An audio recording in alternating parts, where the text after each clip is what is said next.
Hey, Steve, Hey, David, how are you this morning? I'm good. Let's Uh, see who we have today for our guest. you know what, David? I gotta tell you, I'm really excited about this. Our guest today is a friend of mine. I've known him for a number of years. He works very closely with us in the industry, with community associations, and he's a respected educator and a good speaker. He likes to share the information with the boards and the managers. So today, it's my pleasure to welcome to the show Mr. Martin Cabalar, and he is a shareholder with Becker. Martin, welcome to the show. Thank you so much for being on. Can you tell us and our viewers a little bit about yourself and what does you do at Becker? Absolutely. Thank you, Dave. Thank you, Steve. Great to be on the show today. Really appreciate it. I know you guys are in your fourth season now, so congratulations on that. For first and foremost. Yes, I'm a shareholder with Becker. Becker is a law firm. We grew up on representing community associations. Firm has been around for over 50 years now, and the community association world is really where we focus our representation. But we have grown over these 50 years. We are a full service law firm. We have folks in every area of the law now, but I'm part of the community association practice group, and I have a focus area of construction as well. So you mentioned a couple of things here, but first, like, how long have you been practicing law? And secondly, you mentioned that you have a background in construction, so you have a law firms have a specialty in the niche business of community association, and then you have your own niche within that. Can you elaborate a little bit? Yeah, sure. So I've been practicing for 12 years now. I will be with the firm for 12 years in June of this year. I am part of the community association practice group, and we offer full service legal counsel to community associations, whether that's homeowners associations, condominiums, cooperatives, any type of, plan unit development in New Jersey. The construction area that I focus on is primarily with an area commonly known as transition. And that is the period of time when the developer of a community transitions control to the unit owners, to the members of the association, and they go through their due diligence to make sure the developer met its obligations, both from a financial perspective and a construction perspective. Can you just walk us through a little bit about it? Because not a lot of people understand it. Just how does that typically go, from start to finish, from developer to the initial board? So transition is kind of a multi-phase process. There's one moment in time when the unit owners take control of the board. That's upon 75% sale of the community. The unit owners will take full control of the board. That is literal transition of control. But there in the industry is a period of time well after that, perhaps for years, where the association goes through its due diligence to make sure the developer met its financial obligations to the association during the time that it was controlling the board, and it will rely on accounting professionals to help it make that determination. And then it will also look at the construction of the community and make sure that the community was constructed to both the design, industry standards, and code. And it's one of those things where it's really a due diligence process because you don't know what you don't know, right? And you come into a new community, and the idea is that it's new construction. We shouldn't have problems. It's a new development. We shouldn't have financial issues. But if you don't take this due diligence, you won't know if that's the case or not. And you only have a limited period of time to bring claims should they exist. So you mentioned that sometimes the process can take years. So I imagine it's not always smooth sailing, how we should say. And how often is it actually a big mess? So I would break it down into two types of transitions. One that resolves without the need for litigation, and then one that can't resolve and the community decides to litigate over the issues. The ones that can resolve without the need for litigation, which are the vast majority, honestly, typically last, I would say, anywhere between 18 to 24 months. And that is really a process of, from the beginning to the end, getting your professionals in place. Do you have your accountant? Do you have your property manager? Do you have your attorney? Do you have your architectural and engineering forensic firm to look at all of these things, getting them under contract, making sure counsel's kind of quarterbacking all of this and having them do their investigations, getting their draft reports, working through the drafts with them, then serving them on the developer, then entering this period of negotiation on what is typically a pretty long list of items. And it's not a terrible thing that it takes 18 to 24 months. I know some folks may look at that and go, oh, 2 years, we're going to be in this process for 2 years. But there are many things you don't know in month 6 that you learn in month 20 that you may have negotiated or not had an opportunity to negotiate over and already settled or already released. So some period of time is actually a good thing. Okay. If in those 18 to 24 months you don't settle, then you make a decision about litigation. That will extend things a little bit when you get to that point. But you only do that if you're going to come out net positive. And by net positive, I mean financially, because boards need to make fiscally responsible decisions. We're not filing lawsuits for the sake of filing lawsuits. Got it. So, I mean, I'm sure that there's a million different ways that this can go, but if it does happen to head towards litigation, could you give us just an example or two of some of the more common types of things that would not be resolvable that would drive a transition into litigation? Just maybe one or two. Of course, habitability issues. That's the primary one. So the most prevalent defects we see deal with water infiltration. So you have a building envelope made up of the facade and the roof, right? And if there's water coming in and getting into people's homes, that's a real problem. And that's a real problem that the board has to deal with and management has to deal with. And oftentimes the association simply doesn't have the funds if it's wide scale.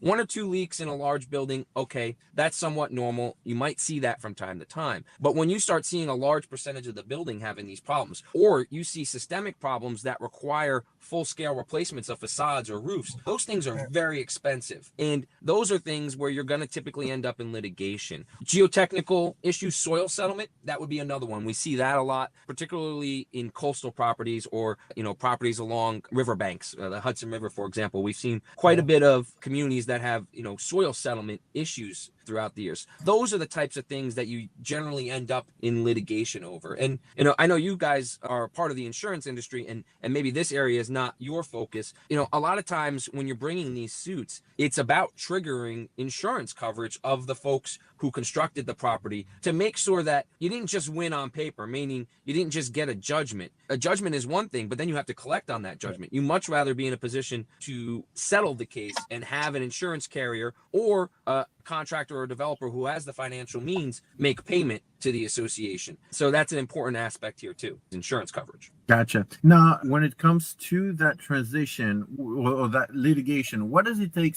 actually specialists to handle transitions for communities and not just like, a general counsel? Yeah, and so this is why I focus kind of on transitions, is because there are a couple different areas that come into play. While I do general counsel work, the transition work also really requires deep knowledge of construction, deep knowledge of litigation, and knowledge of insurance, particularly the type of insurance that contractors and developers go out and obtain for a project, so that when you are pursuing the litigation, you don't make mistakes that result in the carrier declining coverage. Again, a lot of times you're going after corporations. Those corporations have certain protections under the law. If they're not large corporations, they may be able to avoid liability through issues like bankruptcy, which is another issue we deal with in this area. So you want to be careful to have counsel who understands all of these areas so that you are artfully crafting and pursuing your claims.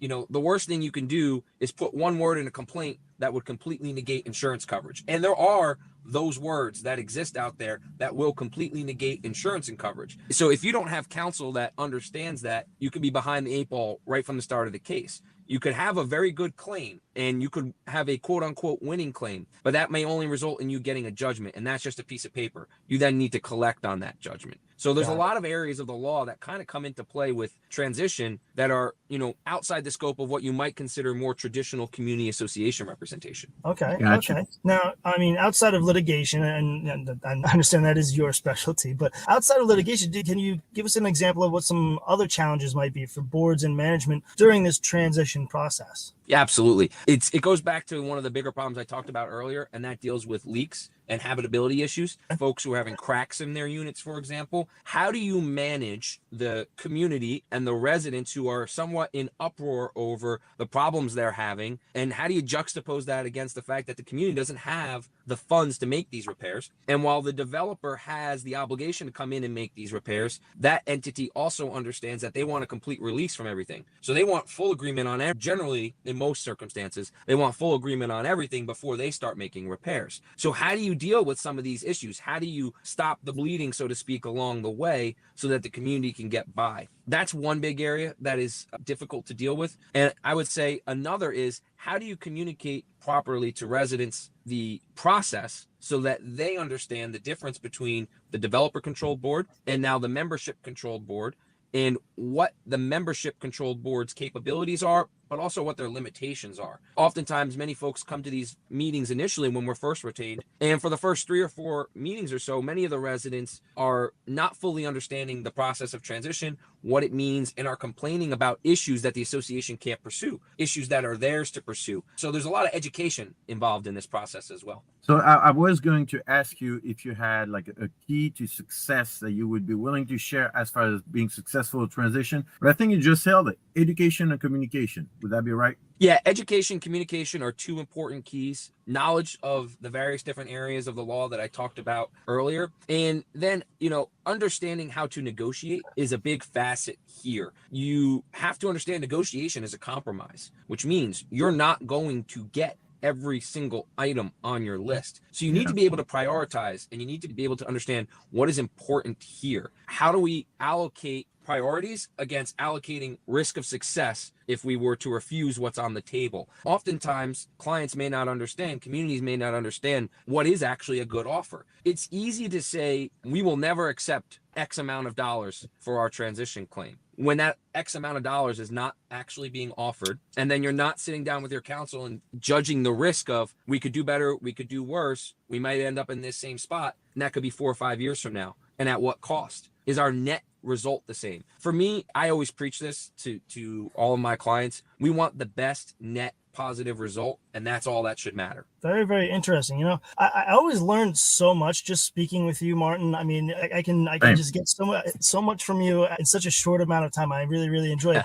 And we like to give our guests an opportunity on the show to give something to the audience that you want to get across. Maybe some takeaways, if you will, or if you just want to give some thanks to maybe a mentor or a charity. Hey, the mic is yours, Martin. For 20 seconds, go for it. Thank you, guys. Yeah, I mean, some advice or some information about, maybe what you should do when you're considering counsel is make sure you're hiring counsel that doesn't just know community association law, but has folks who focus on transition for all the reasons that I said earlier. Because if they don't have that focus, you might not get the best net positive result. And that's really all that should matter. Okay. It's great. I don't know if anybody knows this. You're a fabulous golfer. I wouldn't say fabulous. Avid, not fabulous. Way better than me, and certainly better than David. But I have some golf trivia for you. Real simple. Do golf balls travel significantly faster or farther on hot days rather than cold days? It's funny. I was talking to David before this, and I said, I hate playing in the cold. I just don't like it. I'm a warm weather golfer, so I'm going to go hot days here on this one, just for not really knowing. And my game starts tanking towards the fall, so it's got to be the hot days. You are correct. Which country has the most golf courses per capita? Oh man, it's got to be like Ireland or Scotland. I'm gonna go Scotland. You are correct. Nicely done. Well, on that note, thank you very much, Martin, for joining us for this new season, wrapping up this month of January, and we look forward to see you on the golf course this spring and summer. And if you are planning to attend the Las Vegas Community Association Law Seminar, you will find Martin there in mid-February. So we'll see you in a few weeks, and we wish you all a good rest of the day. See you next week on Call Chat. Thank you, guys.